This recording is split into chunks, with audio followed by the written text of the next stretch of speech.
우디 앨런은 인간 쓰레기로 알려져 있습니다. It's going to be really important for me to talk about that. He's lying. He's been lying for so long. 오스카 시상식 24회 지명, 4회 수상, 역대급 천재 감독으로 추앙받았지만 수양딸 순이와 결혼했고 또 다른 딸을 다는 혐의로 전 세계를 충격에 빠뜨렸고 영화계에서 퇴출당했죠. 하지만 그의 추문에는 이상한 점이 하나 있습니다. 추문에 휩쓸려 몰락한 다른 영화계 거물들과 달리 우디 앨런은 어떤 법적 처벌도 받지 않았다는 것이죠. 그는 사실 사건 발생 초반부터 지금까지 일관되게 무죄를 주장했습니다. There is no possibility that anything remotely ever happened to Dylan. 하지만 언론은 계속해서 그를 범죄자로 몰아세웠고 그 뒤에는 순이의 엄마 미아 페로우가 있었습니다. 우디 앨런은 언론에서 말하는 것처럼 단순한 사이코패스였을까요? 아니면 이 사건에는 숨겨진 또 다른 맥락이 있는 걸까요? 최근 미아 페로우와 우디 앨런의 아들이자 순이의 동생인 모세 페로우는 엄마 미아에 대해 양심 고백을 선언했습니다. I want to bring attention to how our adoption trauma. 모세 페로우는 엄마가 불쌍한 피해자처럼 보이지만 그건 모두 가면이라고 합니다. 세간에 알려진 미아 페로우는 갈 곳 없는 아이들을 거두는 현대판 성녀였습니다. 우디 앨런을 처음 만났을 때 그녀에겐 이미 7명의 자식이 있었죠. 그중 아들 3명은 첫 남편 앙드레 프레빈과의 사이에서 태어난 자식들이었고 나머지 4명은 입양한 아이들이었습니다. 특이한 부분은 그녀가 모두 동양인을 입양했다는 점인데 순이와 동생 모세는 한국인, 나머지 2명은 베트남이었죠. 대부분의 사람들은 그녀가 불쌍한 아이들을 외면하지 못하는 따뜻한 어머니라고 칭찬했지만 일부에서는 그녀가 본인의 결핍을 채우기 위해 아이들을 수집하는 구원자 컴플렉스 환자라고 비난하기도 했습니다. 아이들을 제대로 돌볼 형편이 되지 않으면서도 일단 충동적으로 입양하고 본다는 것이었죠. 실제로 그녀의 자식들은 점차 늘어나 무려 14명이 되었습니다. 그중 오직 4명만 친자였고 나머지 10명은 입양하였죠. 여기서 끝이 아니었습니다. 그녀는 계속해서 추가 입양을 시도했으나 성사되지 않은 케이스가 4건이나 되었다고 합니다. 이 대가족의 실상은 그리 아름답지 않았습니다. 유모였던 모니카 톰슨은 집에 아이들이 너무 많아 마치 고아원 같았다고 회상했습니다. 더 충격적인 것은 친자와 입양아 사이에 계급이 존재했다고 합니다. 친자들이 아무것도 안 할 때 입양아들은 요리와 쇼핑 등 온갖 집안일을 도맡아야 했다고 하죠. 특히 첫 번째로 입양되었던 라크 프레빈의 경우 하루 종일 어린 동생들의 유모차를 끌고 기저귀 가방을 챙기는 등 노새처럼 일만 했다고 전해집니다. 결국 라크를 포함해 그녀의 자식들 중 3명은 비극적인 죽음을 맞이하게 되었죠. 미아가 왜 그렇게 많은 자식들을 입양했는지 구체적인 이유를 알 수는 없습니다. 다만 그녀 자신은 매우 불행한 유년 시절을 보냈는데 그것에 대한 보상 심리였을 수도 있죠. 미아의 아버지는 아카데미 수상 배우 존 페로우였고 어머니는 영화 타잔에서 제인 역할을 맡았던 배우 모린 오설리번이었습니다. 화려한 가정이었지만 큰오빠가 비행기 사고로 사망하면서 부모님의 불화가 시작되었다고 합니다. 아버지가 술에 취해 칼을 들고 어머니를 죽이려고 쫓아다닐 정도로 둘의 관계는 파국을 맞았죠. 그 모든 모습을 목격한 미아는 곧바로 엄마와 집을 나와 별거를 시작했다고 합니다. 그 후 엄마는 다른 남자와 불륜을 시작했고 며칠 뒤 미아에게 아버지의 전화가 걸려왔습니다. 엄마 어디 있니? 라는 질문에 답할 수 없었던 미아는 전화를 피했고 바로 다음 날 아버지는 심장마비로 세상을 떠났습니다. 이 사건은 그녀의 가슴에 지워지지 않는 거대한 구멍을 남겼죠. 부모의 끔찍한 불화를 보고 자란 미아 페로우는 19세의 나이에 돌연 30살 연상이었던 가수 프랭크 시나트라와 교제를 시작했습니다. 얼마 뒤 미아는 프랭크와 결혼식을 올렸으나 2년도 채 되지 않아 이혼당합니다. 갈 곳 없던 그녀를 받아준 건 친구 도리 프레빈이었습니다. 도리는 상황이 안정될 때까지 자기 집에 있으라 했죠. 하지만 미아는 친구의 호의를 배신으로 갚았습니다. 친구의 집에서 친구 남편인 앙드레 프레빈의 아이를 임신한 것이었죠. 그게 바로 쌍둥이 매튜와 샤샤였습니다. 미아의 임신으로 프레빈 부부는 이혼했고 미아의 친구였던 도리는 배신감에 미쳐 정신병원에 입원하게 되었다고 합니다. 도리는 배신받은 심정을 담아 노래를 작사하기도 했습니다. Beware of young girls who come to the door. 도리가 병원에 입원한 뒤 미아 페로우는 앙드레 프레빈과 결혼식을 올렸습니다. 둘 사이에는 아들이 1명 더 태어났고 이들 부부는 여자아이 라크, 썸머, 순이 총 3명을 입양했습니다. 이들은 모두 프레빈의 성을 따르게 되죠. 그러나 불륜으로 시작한 결혼 생활은 오래가지 못했고 미아는 9년 만에 앙드레 프레빈과 이혼하게 됩니다. 다시 솔로가 된 미아는 1977년 우디 앨런을 만나게 됩니다. 당시 그는 영화 애니홀로 오스카를 싹쓸이하며 잘 나가고 있었죠. The winner is Woody Allen for Annie Hall. 우디 앨런 역시 이미 2차례 이혼한 경력이 있었습니다. 우디 앨런은 처음에 미아의 자식들에게 큰 관심이 없었습니다. 두 사람은 결혼도 동거도 하지 않은 철저한 연인 관계에 불과했기 때문이었죠. 보통 두 사람의 하루 일과는 아침에 우디 앨런이 잠에서 깨 미아에게 모닝콜을 하는 것으로 시작되었다고 합니다. 이후 그는 일을 갔다가 저녁 7시쯤 퇴근하면 미아를 데리고 함께 외식이나 영화를 보러 나가는 세련된 뉴욕 커플 데이트를 즐겼죠. 대부분의 시간을 밖에서 보냈기 때문에 미아의 딸이었던 순이는 평소 우디 앨런과 큰 접촉이 없었다고 합니다. 그는 자식에 대한 책임감이 빠진 연애에 100% 만족하고 있었죠. 둘의 사이가 깊어지던 어느 날 미아가 우디에게 먼저 말을 꺼냈습니다. 우리 아이 갖는 거 어때요? 사실 우디 앨런은 아이에게 큰 관심이 없었고 이전 2번의 결혼에서도 아이가 없었습니다. 그러나 미아의 간절한 부탁에 생각해보겠다고 했죠. 미아는 아빠로서의 책임을 너무 무겁게 느끼지 않아도 된다면서 아빠 노릇 안 해도 된다, 지금처럼 놀아주기만 하라고 설득했습니다. 결국 우디는 알겠다고 했고 둘은 피임을 하지 않기 시작했죠. 하지만 이미 미아는 40세, 우디는 50세였기 때문에 아이는 쉽게 생기지 않았습니다. 미아는 대안으로 입양은 어떠냐고 물어보았습니다. 우디는 그렇게 하고 싶으면 해. 하지만 나는 그닥 원하진 않아 답했죠. 그래도 미아는 입양을 원한다고 고집했고 우디는 금발의 소녀라면 내가 더 좋아할지도 덧붙였다고 합니다. 미아는 어차피 입양을 할 바에 우디의 사랑을 받으면 좋을 것 같아 금발 소녀 딜런을 입양했습니다. 딜런을 입양하고 얼마 뒤 미아는 기적적으로 우디의 친아들도 임신하게 됩니다. 아이의 이름은 우디가 좋아하는 야구 투수 사첼 페이지의 이름을 따서 사첼이라 지었죠. 참고로 나중에 이 아들은 우디를 세계에서 가장 증오하는 사람이 되었고 아버지가 지어준 이름도 로넌으로 바꾸었습니다. 아이가 생겼을 때 우디는 의외의 모습을 보였습니다. 평소 그는 바쁘다며 미아와의 데이트도 미루기 일쑤였는데 아이들과는 5분이라도 시간을 보내기 위해 바쁜 일정을 어떻게든 쪼개서 아이들에게 달려갔죠. 한때 펜과 노트가 가득했던 그의 코트 주머니에는 이제 아기 젖꼭지가 들어있었습니다. 특히 그가 아꼈던 것은 입양한 딜런이었습니다. 이런 변화를 가장 반겼던 것은 미아였습니다. 사실 그녀는 일단 아이가 생기고 나면 우디가 달라질 수도 있다고 생각했다고 합니다. 처음에는 아이를 갖기 두려워하던 사람들도 막상 아이가 생기면 그 무엇보다 아이를 사랑하게 되는 경우가 많기 때문이었죠. 하지만 시간이 지나면서 미아는 설명하기 어려운 불편함을 느끼기 시작합니다. 우디는 딜런과 단 둘이 침실에서 시간을 보내는 것을 유독 좋아했습니다. 한 번은 딜런이 그의 엄지손가락을 빨도록 내버려 두기도 했죠. 미아가 보기에 우디는 딜런에게 집착하듯 따라다녔다고 합니다. 그럼에도 미아는 아빠가 딸을 사랑하는 방식이겠지 스스로를 애써 설득했다고 합니다. 하지만 마음 한구석에는 의문이 사라지지 않았습니다. 모든 아버지가 다 이런 걸까? 아니면 우디 앨런이 뭔가 이상한 걸까? 그 고민이 채 끝나기도 전에 결정적인 사건이 터집니다. 바로 우디 앨런의 집에서 이제 막 21살이 된 자신의 딸 순이의 누드 사진을 발견하게 된 것이었죠. 1992년 1월 미아 페로우는 아들 로넌의 심리치료 문제로 우디의 집에 들렀다고 합니다. 그곳에서 코트를 벗어 걸어놓으려던 중 전화기 옆에 쌓여있는 폴라로이드 사진들을 보게 되죠. 사진에는 자신의 딸 순이의 나체가 담겨 있었습니다. 미아는 그 사진을 보고 숨을 쉴 수 없었다고 합니다. 재빨리 사진을 코트 주머니에 넣었고 아들을 챙겨 집에서 빠져나왔죠. 당시 그녀는 너무 당황해서 엘리베이터에 타고는 버튼을 누르는 것조차 잊어버렸다고 합니다. 온 몸이 사시나무 떨듯 떨렸죠. 미아는 곧바로 순이에게 전화를 걸었습니다. 순이야. 이 말 한마디에 순이는 자신이 지금껏 숨겨온 비밀이 모두 들통난 것을 본능적으로 직감했다고 합니다. 얼마 후 미아는 집으로 돌아왔고 순이에게 우디와 바람 폈냐고 물었습니다. 순이는 처음에 부인했습니다. 하지만 미아가 사진이 있어 말하자 그제서야 순이는 인정했습니다. 격분한 미아는 순이의 뺨을 때렸죠. 도대체 순이는 왜 자신보다 35살이나 더 많은 엄마의 남자친구를 사랑하게 된 것일까요? I've never read anything of his. I saw Interiors when I was young. What did you think of Interior? I would rather not say.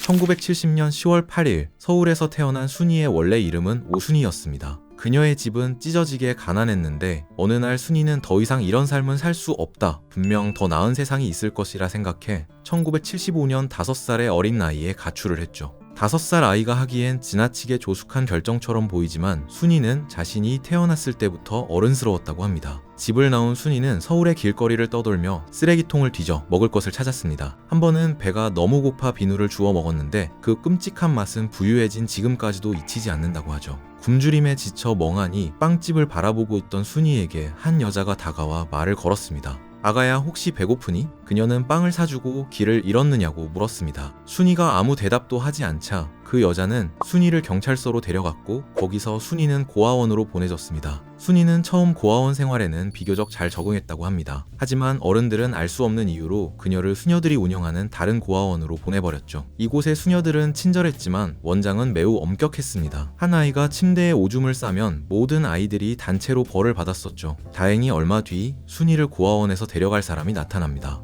미아 페로우의 대리인이었던 코니볼이 미아와 앙드레 부부에게 입양될 아이를 찾고 있었던 것이죠. 코니볼은 여러 아이들 중에 순이를 선택했습니다. 훗날 순이가 왜 하필 저였나요? 묻자 코니는 그녀의 대담함이 마음에 들었다고 답했습니다. 다른 아이들은 얌전히 인사를 했는데 그녀 혼자 무대에서 뛰어다녔다는 것이었죠. 입양이 결정된 뒤 얼마 지나지 않아 미아 페로우는 카메라를 들고 6살 순이를 데리러 왔습니다. 순이는 처음부터 본능적인 거부감이 느껴졌다고 합니다. 미아가 자신을 껴안아 주었지만 이 아줌마는 도대체 누구지? 나에게서 손 좀 떼면 안 되나? 생각이 들었고 미아의 행동 역시 전혀 지심 같지 않았죠. 입양되고 얼마 안 돼서 미아는 순이에게 이상한 부탁을 했습니다. 녹음 테이프 앞에서 친엄마가 매춘 부이고 자신을 때려 집을 나오게 되었다는 거짓 증언을 하라 시킨 것이었죠. 순이의 기억에 친모는 가난했지만 돈을 받고 몸을 팔았다는 것은 사실이 아니었기에 순이는 미아의 부탁을 거절했습니다. 이때부터 순이와 미아의 본격적인 갈등이 시작되었죠. 미아의 집에는 명확한 계급이 있었습니다. 미아는 똑똑하고 예쁜 아이만 편애했고 영어가 서툰 순이를 지적 장애 취급했죠. 순이에게 영어는 모국어가 아니었기에 어색할 수밖에 없었지만 미아는 그런 순이를 이해해주지 않았고 단어를 못 외우면 순이의 팔에 직접 글자를 적어 내보냈다고 합니다. 순이는 그런 자신의 팔이 창피해 항상 긴 팔을 입고 다녔죠. 한 번은 미아가 머리에 피가 몰리면 똑똑해진다는 기사를 봤다며 순이를 거꾸로 매달아 두기도 했다고 합니다. 물론 큰 효과는 없었죠. 그 외에도 순이는 빗으로 엉덩이를 맞거나 뺨을 맞는 일은 일상이었다고 합니다. 그렇다고 미아가 순이의 교육을 적극적으로 지원해준 것도 아니었다고 합니다. 미아가 남편 앙드레와 이혼한 뒤 순이는 뉴욕에서 미아와 살게 되었지만 대부분 교육은 유모를 통해 이뤄졌습니다. 그리고 처음에는 정규학교가 아닌 교회 지하의 임시학교에서 수업을 받았고 10살이 되어서야 필드스톤 학교에 진학하게 되었습니다. 이미 순이는 또래보다 2살이나 많은 상태였지만 학업적으로 많이 뒤처졌기 때문에 어쩔 수 없었다고 하죠. 반면 미아의 사랑을 독차지하며 자란 넷째 플래처는 IBM의 CIO를 거쳐 현재는 시스코의 부회장이 되었습니다. 순이가 10살 때 엄마의 남자친구 우디 앨런이 나타났습니다. 처음에 순이는 우디를 증오했습니다. 엄마 같은 사람과 사귀는 걸 보니 저 아저씨 역시 끔찍한 사람인가 보구나 생각했죠. 이 시기에 순이는 한 번도 우디의 집에 가본 적이 없었고 그를 아버지라고 생각한 적도 없었다고 합니다. 우디 역시 미아와 아이들이 사는 집에 옷은커녕 칫솔 하나조차 두지 않았을 만큼 아이들과는 거리가 있는 상태였죠. 순이는 엄마가 우디와 데이트를 하러 나가면 집에서 가장 역할을 맡아야 했습니다.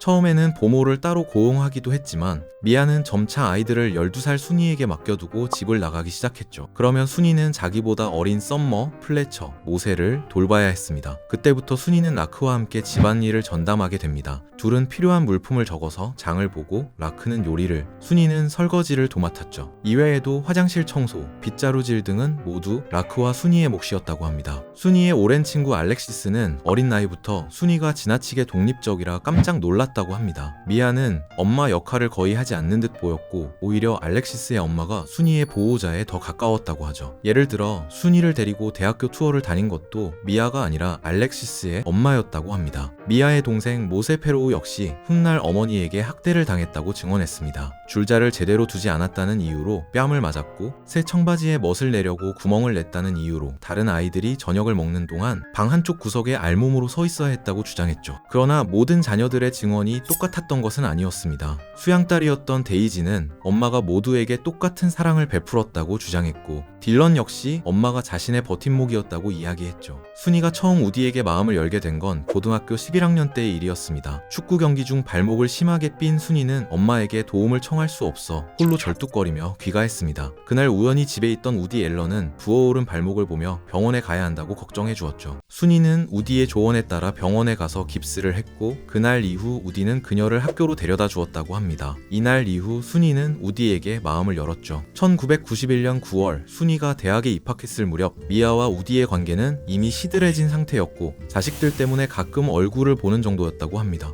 그해 가을 우디가 야구 경기를 같이 갈 사람이 없다며 투덜대 순이가 동행을 자처했습니다. 이후 부쩍 친해진 둘은 함께 산책을 하거나 식사를 같이 하며 대화를 나누기 시작했다고 합니다. 그리고 방학 때 순이가 우디의 집에 들러 고전 영화 제7의 봉인을 보다가 키스를 나누었고 그때부터 관계가 시작되었다고 합니다. 당시에는 두 사람 모두 오래 갈 거라고는 생각하지 않았습니다. 순이가 대학교에서 다른 남자를 만나면 자연스럽게 끝날 거라 여겼던 것이죠. 왜 하필 순이는 35살 나이 차이가 나는 엄마의 연인 우디 앨런을 사랑하게 되었을까요? 순이의 인터뷰에 따르면 이전까지 누구에게도 제대로 된 애정을 받아본 적이 없었다고 합니다. 특히 엄마 미아에게 자신은 늘 멍청하고 부족한 아이였다고 느꼈죠. 그런데 처음으로 성인인 누군가가 자신을 존중하며 친절하게 대했고 심지어 좋아해 주었기에 마음이 흔들렸다고 밝혔습니다. 그렇다고 둘의 관계가 일방적이기만 한 것은 아니었습니다. 둘 사이에는 평범한 커플 같은 장난이 오갔죠. Remember, you're not signing an autograph. Alright, I'll write it more clearly. 이때까지만 해도 순이와 우디 앨런은 둘의 기괴한 관계가 큰 사회적 파장을 일으키리라고는 전혀 생각하지 못했다고 합니다. 둘이 사귀면 미아의 입장에서는 사실혼 관계였던 우디가 사위가 된 것이었고 우디의 딸 딜런의 입장에서는 순이가 언니이자 새엄마가 되는 상황이었지만 막상 두 사람은 이를 애써 외면하고 싶었는지 도덕적 딜레마에 대해서는 전혀 생각하지 못했다고 밝혔죠.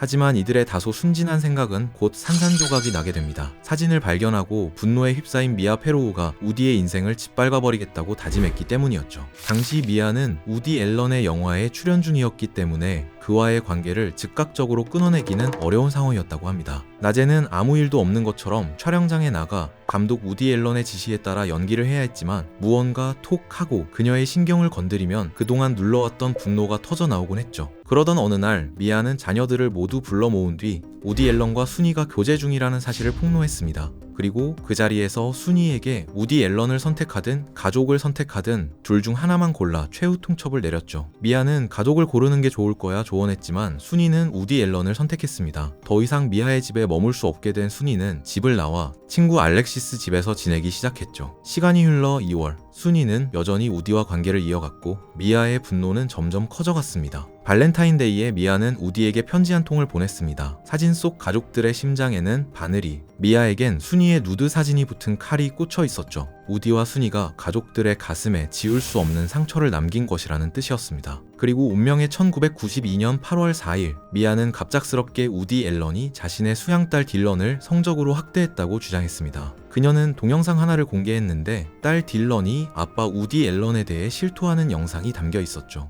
We went to the attic.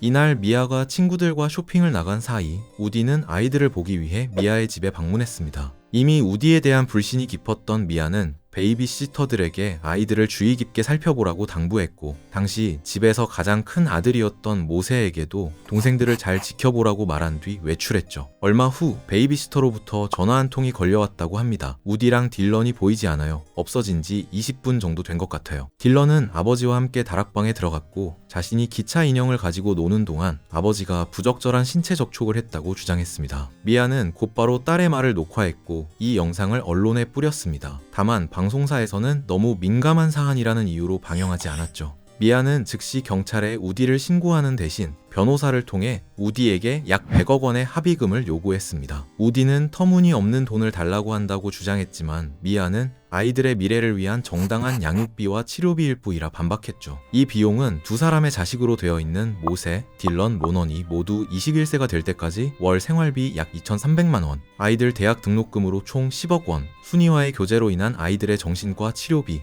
미아가 앞으로 10년간 일을 못하게 된 것에 대한 보상금 약 43억 원을 포함한 금액이었죠. 그러나 큰 돈을 요구하는 미아의 주장에 황당했던 앨런은 그 길로 법원에 찾아가 모세, 딜런, 로넌의 양육권 소송을 제기했습니다. 우디는 미아의 분노가 도를 넘었고 더 이상 아이들을 그 집에 맡길 수 없다고 주장했지만 반대로 미아는 그가 성추행 혐의로부터 사람들의 관심을 돌리기 위해 양육권 분쟁을 시작했다고 맞섰죠. 양육권 재판과는 별개로 코테니컷 주 정부에서는 우디 앨런의 학대 혐의에 대한 공식적인 조사를 시작했습니다. 그러나 미아의 주장과 달리 우디 앨런이 실제로 학대를 저질렀다는 결정적인 증거는 어디에도 없었습니다. 사건 발생 5일 뒤 딜런은 병원에서 의학적 검사를 받았지만 학대의 흔적은 발견되지 않았죠. 아이들을 담당하던 아동 심리학자 낸시 슐츠와 수전 코치 역시 우디 앨런이 딜런을 유독 예뻐하긴 했지만 성적인 의미는 전혀 담겨있지 않았다고 증언했습니다. 우디의 행동이 다른 아이들에게 정서적 소외감을 줄 수는 있지만 딜런에게 해를 끼칠 정도는 아니라는 것이었죠. 하지만 미아는 전문가들의 의견을 받아들이지 않았고 계속해서 우디가 딜런을 비정상적으로 바라보고 있다고 확신했습니다. 뉴욕시 아동복지국 역시 예일 뉴헤이븐 병원에 아동학대 여부에 대한 정밀 조사를 의뢰했습니다. 조사팀을 이끈 토학과 의사 존 레벤탈은 보고서에서 3가지 가능성을 제시했습니다. 실제로 우디가 부적절한 행동을 했을 가능성, 부적절한 행동은 없었지만 딜런이 그렇게 인식했을 가능성, 부적절한 행동도 없었고 딜런도 그렇게 생각하지 않았지만 어머니 미아의 영향을 받았을 가능성. 조사팀은 당시 딜런이 정서적으로 매우 불안정한 상태였고 외부의 영향에 취약했을 가능성도 배제할 수 없다고 판단했습니다. 특히 엄마인 미아가 아빠 우디에게 분노하고 있던 상황이었기 때문에 엄마를 기쁘게 하기 위해서 과장했을 가능성도 있다고 판단했죠. 미아는 강하게 반발했습니다. Did you ever coach Dylan? No, of course not. Obvious to anybody who sees it that there's no coaching there. Even Mr. Allen knows that. 양육권 재판을 담당한 엘리엇 윌크 판사는 매우 복잡한 결론을 내렸습니다. 성적 학대를 입증할 법적 증거는 없다만 그렇다고 아무 일도 없었다고 단정할 만큼 명확한 상황도 아니라고 보여집니다. 결국 1992년 8월 4일에 무슨 일이 있었는지는 아무도 확신할 수 없지만 우디 앨런이 딜런에게 보였던 지나치게 집요한 애정 표현과 순이와의 관계가 아이들에게 끼친 영향을 고려해 양육권은 허락할 수 없다고 결론 내렸죠. 다만 판사는 우디를 여러 면에서 강하게 비난했습니다. 그는 자기 중심적이고 신뢰하기 어려운 인물이라며 순이와의 관계도 두 성인 간의 순수한 연애로만 보기는 어렵다고 지적했죠. 한편 검찰에서 진행하던 형사 수사도 더 이상 진행하지 않기로 결정됩니다. 담당 검사는 유죄를 입증하려면 양육권 재판보다 더 확실한 증거가 필요한데 그 점을 입증하기란 쉽지 않은 일이라 밝혔죠. 추가 수사는 딜런에게 더 큰 고통만 줄 수 있다고 판단했고 미아 역시 수사 중단에 동의한 것으로 전해집니다.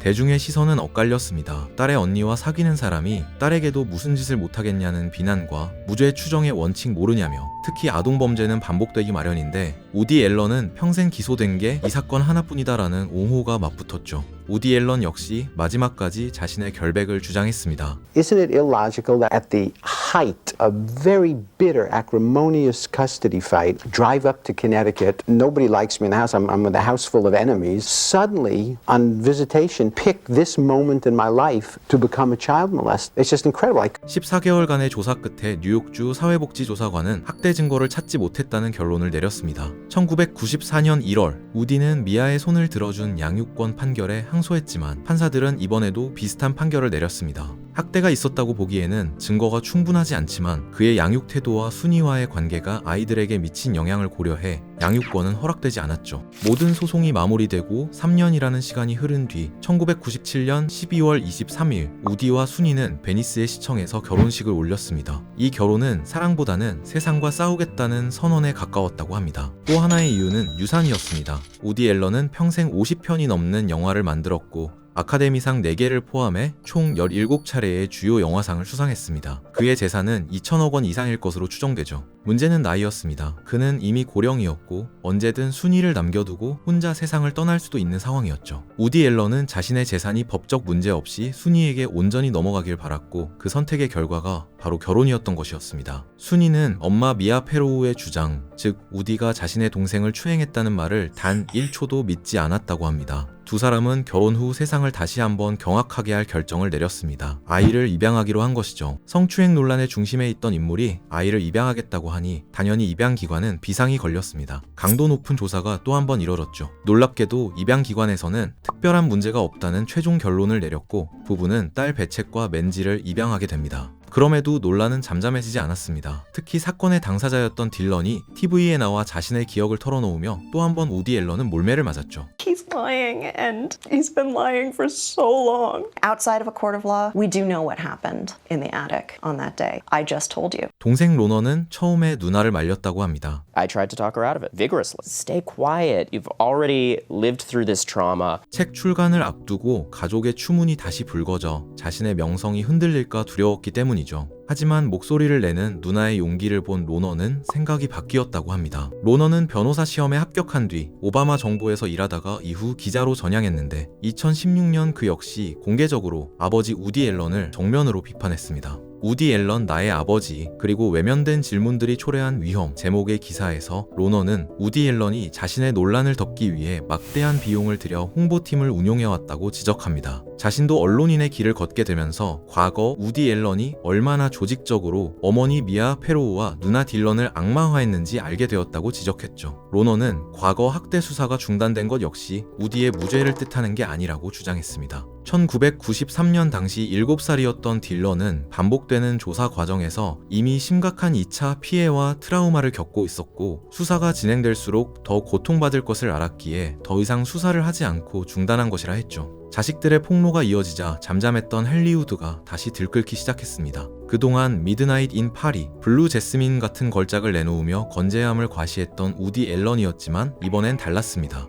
할리우드에서는 그를 퇴출해야 한다는 나락 문화가 거세게 일었고 불똥은 그와 작업했던 톱스타들에게 튀었습니다. 그와 한 번이라도 작품을 같이 했던 배우들은 우디 앨런의 작품에 출연한 걸 후회하느냐, 앞으로 우디 앨런과 함께 영화를 만들 생각이 있냐 라는 질문에 답해야 했죠. 사실 90년대부터 유명했던 사건이었기에 배우들도 사건을 모를 리 없었습니다. 하지만 아직 혐의가 입증되지 않았다 혹은 사생활은 별개라는 이유로 출연을 결정했는데 또다시 입장을 밝혀야 했으니 답변을 하기 쉽지 않았죠. 처음에는 자신을 방어하는 듯 답변을 남긴 배우들도 있었습니다. 우디 앨런의 영화 원더휠에 출연했던 케이트 윈슬렛은 처음에 그 사람을 판단하는 건 자신의 역할이 아니라 답했습니다. 출연을 망설이긴 했지만 저는 우디나 그의 가족에 대해 알지 못해요. 그런 것들은 한쪽에 몰아넣고 일을 하려고 해요. 우디 앨런은 감독으로서는 대단한 사람이에요 답했죠. 하지만 비난 여론이 거세지자 태도를 180도 바꿨습니다. 정말 후회해요. 정말요. 제가 왜 우디 앨런 감독과 일을 같이 했을까요? 티모시 샬라메도 그 중 한 명이었습니다. 그는 2019년 우디 앨런 감독 및 각본의 영화 레이니 데이인 뉴욕 영화에서 주인공을 맡았습니다.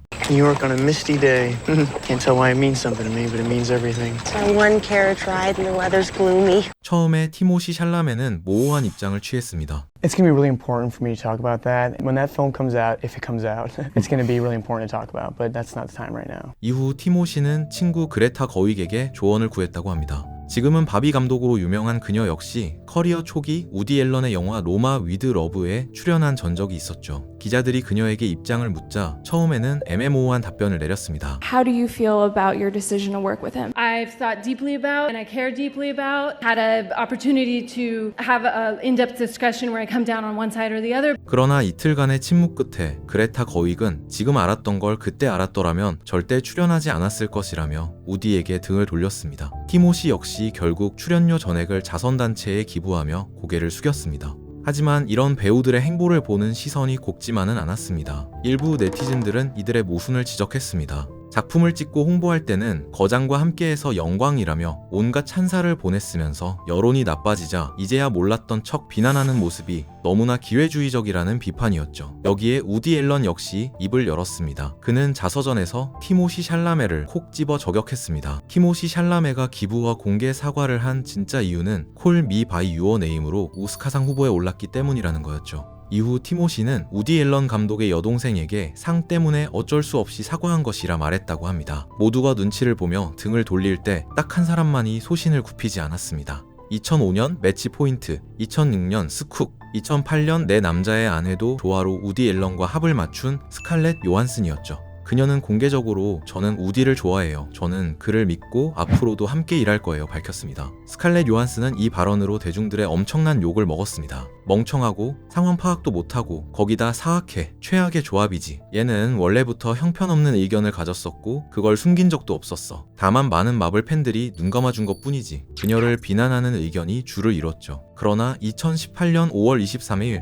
미아 페로우의 아들 모세가 자신의 블로그에 충격적인 고백을 하며 여론은 또 한 번 뒤집혔습니다. 모세는 엄마와 다른 형제자매들의 주장과 달리 아빠는 결백하다고 이야기했습니다. 되려 진짜 가해자는 따로 있다고 주장했죠. 그의 고백에 따르면 실제 성범죄 전력은 미아 페로우 측과 더 연관이 깊었습니다. 미아 페로우의 동생인 존 찰스 페로우는 이웃집 아이들을 성적으로 학대하여 징역 10년형을 선고받았죠. 참고로 존 찰스 페로우는 감옥에 가기 전 종종 집에 들러 아이들을 돌봐주었다고 합니다. 모세는 엄마가 우디 앨런의 혐의에는 집착하면서도 정작 친동생의 끔찍한 끔찍한 범죄에 대해서는 침묵한다며 지독한 내로남불이라 비난했습니다. 참고로 모세는 1992년 8월 4일 문제가 일어났다는 그날의 기억이 아직까지 또렷하다고 밝혔습니다. 당시 미아는 친구 케이시와 쇼핑을 하러 나갔고 집에는 미아의 자녀들인 모세, 딜런, 로넌과 유모 크리스티, 프랑스어 튜터 소피, 케이시의 세 자녀들, 케이시의 유모 앨리슨까지 우디 앨런을 제외하고 총 9명이 집에 있었다고 합니다. 그날 모세는 집에 있던 아이들 중 가장 나이가 많았기에 문제가 생기지 않도록 집안 상황을 주의 깊게 살폈다고 말합니다. 우디가 TV방에 어디에 앉아 있는지,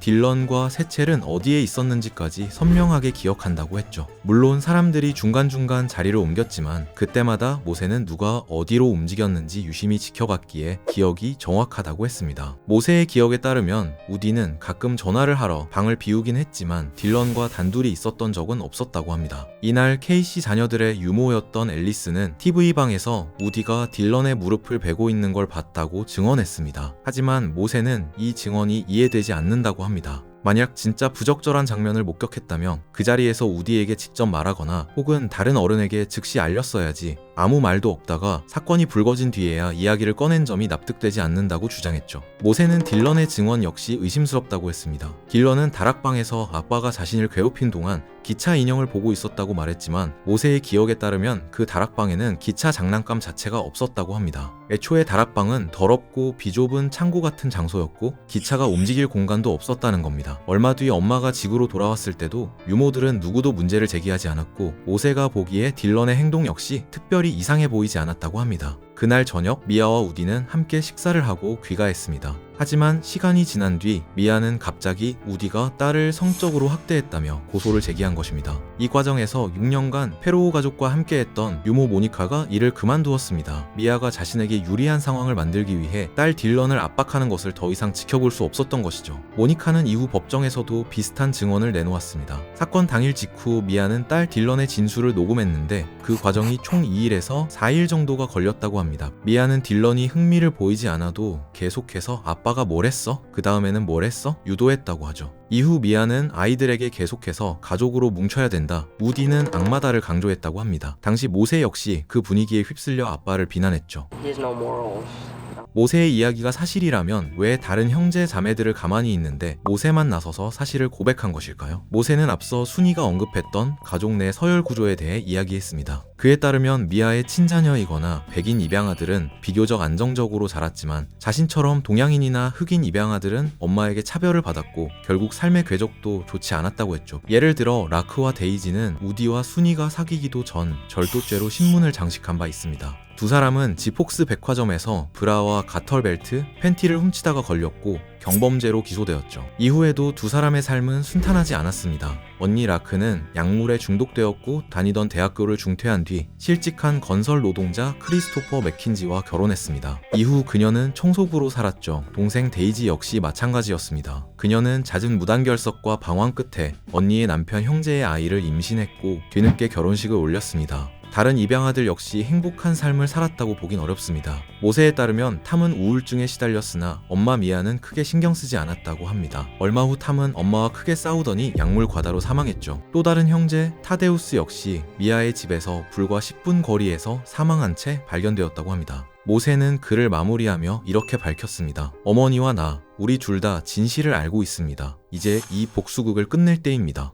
모세의 폭로 이후 할리우드에서는 조심스럽게 우디 앨런을 옹호하는 목소리도 늘어나기 시작했습니다. 숀 펜 역시 공개적으로 우디의 결백을 믿는다고 했죠. What do you think never made sense to me because I've never heard watching forensic files of a who only did it once. 냉정하게 요약하자면 우디 앨런은 법적으로 아무런 처벌을 받지 않았습니다. 순이는 미아와 앙드레의 딸이었고 미아와 우디는 비록 사실혼 관계였을지라도 법적으로 결혼한 사이는 아니었기 때문에 법의 테두리 안에서 우디 앨런과 순이의 결혼은 아무 문제가 없었죠. 딸에 대한 성추행 혐의 역시 기소로 이어지지는 않았습니다. 하지만 도덕적 심판은 다릅니다. 친아들의 누나이자 35살 어린 순이에게 손을 댄 선택, 그로 인해 우디 앨런은 자녀들에게 깊은 상처를 남겼습니다. 이 모든 논란에 대해서 순이는 어떻게 생각하고 있을까요? 지금 보여드리는 영상은 17살 때 41살의 우디와 교제한 스테이시 넬킨의 인터뷰입니다. 당시 둘의 관계 역시 법적으로는 문제가 없었지만 세간의 비난을 받을 소지가 있었죠. 인터뷰어는 관계의 본질을 꿰뚫는 날카로운 질문을 던졌습니다. I was one of those girls who was always looking for a daddy, and I would imagine Soon-Yi had the same kind of issues. So that's what attracted you to Woody? Oh, very much so. A mature man, a father figure. Yeah, and it was a completely consensual, wonderful relationship.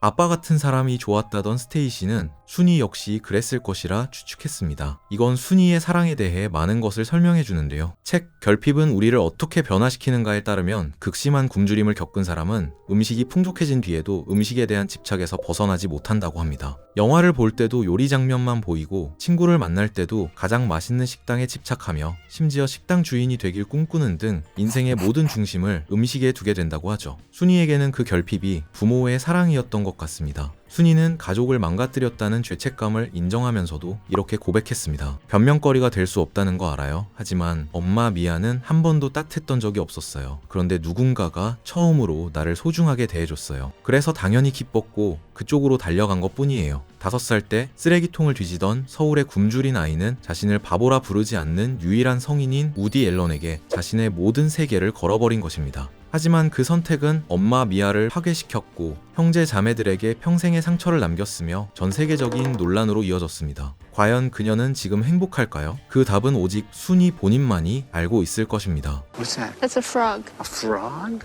It sounds like a frog. It's not a frog. It can't be. But it does sound like one, doesn't it?